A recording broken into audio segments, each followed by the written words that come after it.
एक कापुरुष के गीत। आजकल मैं ये किताब पढ़ रहा हूँ जिसके लेखक हैं पेरुमाल मुरुगन जी। ये एक तमिल राइटर हैं, तो इसका अनुवाद जो मैं पढ़ रहा हूँ वो है मोहन वर्मा द्वारा जो किया गया है। इस पुस्तक से फिर से कविता आपके सामने हाजिर है। चेहरे विहीन लोग।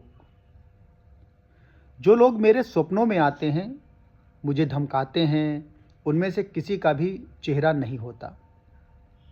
उन चेहरे विहीन लोगों की पहचान में मेरा पूरा का पूरा दिन व्यर्थ हो जाता है।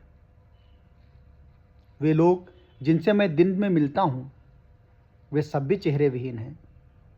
यह बात मेरी समझ से बाहर है। जो आंखें नहीं रखते वे देख कैसे सकते हैं? जिनके नाक ही नहीं है वे सूंघ कैसे सकते हैं?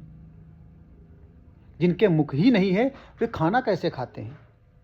जिनके कान ही नहीं है वे सुन कैसे पाते हैं?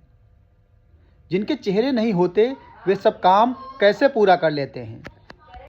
मैं चेहरे विहीन लोगों से जब बातें करता हूँ, उनके चेहरे तलाशता हूँ। मैं चेहरे विहीन लोगों के साथ जब चलता हूँ, उनके चेहरे खोजता हूँ। मैं चेहरे विहीन लोगों के साथ रहता हूँ, एक टक उनके चेहरों की ओर देखता हूँ, परंतु केवल एक पल भर के लिए। चेहरे विहीन लोग मेरे चेहरे से भयग्रस्त रहते हैं। चेहरे विहीन लोग मेरे चेहरे से दूर भागते हैं। चेहरे विहीन लोग मेरे चेहरे के बारे में ना जाने क्या क्या अफवाहें फैलाते हैं। संवाददाता सूचना देते हैं, मेरा ललाट अनिष्ट की उर्वर भूमि है। मेरे नेत्र अग्निशालाकाएं हैं। मेरे नाक विच्छू का डंक है। मेरा मुख बलवे का इलाका है। मेरे कान विनाश के अंकुश हैं। मैं अपने चेहरे को दर्पण में देख सकता हूँ, वह चेहरा जिससे चेहरा विहीन लोग घृणा करते हैं। चेहरा विहीन लोगों के बीच रहने को मुझे चेहरे की आवश्यकता ही क्यों है? वे नाखूनों से मेरे चेहरे को खुरसते हैं। अब वह चेहरा खरोचों से भरा है। वे चाकू से मेरे चेहरे को छलनी कर देते हैं।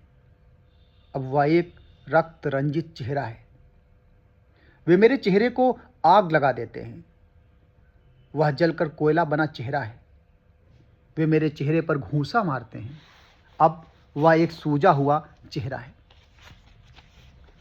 मैं यह तो जानता हूं, चेहरा विहीन लोगों के बीच रहने को मुझे चेहरे की आवश्यकता क्यों है, परंतु मैं जो नहीं जानता वह यह है, चेहरा विहीन लोगों के बीच उन जैसा बनने के लिए मुझे क्या करना जरूरी है। Thank you.